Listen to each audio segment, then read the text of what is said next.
And here's your chance to be a real-life hero. Roswell Park is holding a bone marrow donor drive next week to fight leukemia, lymphoma, and sickle cell disease. Dr. Peter Rostro has all the details. Michael Nwachukwu was born with sickle cell disease, but he doesn't have it anymore. That's because he had a bone marrow transplant. We've known for years that we can use it for leukemia, kids with leukemia, or kids who need something to replace a bad bone marrow. What we learned, though, is that kids with sickle cell disease have something wrong in their bone marrow, then they need to have a change. Sickle cell disease produces painful crises in those who have it. Michael's last one was really severe. It was so painful, he couldn't even get out of bed to let myself or his dad know that he was having a crisis.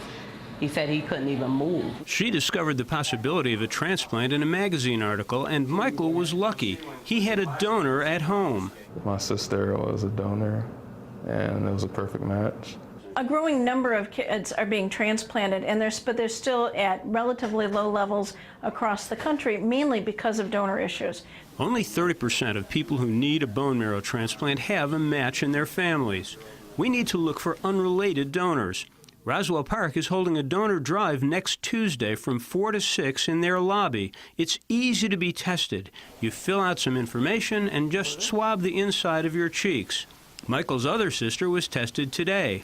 The more donors we register, the more people will be cured. There's no way to get the cure if you're unaware about it. So I'd just like people to be more aware about the cure. Now, in order to donate bone marrow, you have to be between 18 and 44 years old with no evidence of cancer, diabetes, or heart disease.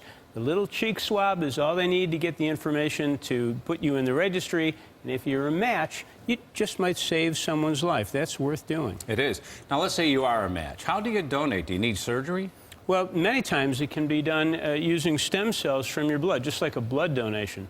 There are some cases where they use surgery. It's called surgery, but really they just put a needle into the hip like this. You're anesthetized. It's a trivial procedure, nothing to be afraid of. Go and register, become a potential bone marrow donor, and you might save someone's life. Yeah, that's the important part. Thank you, doctor.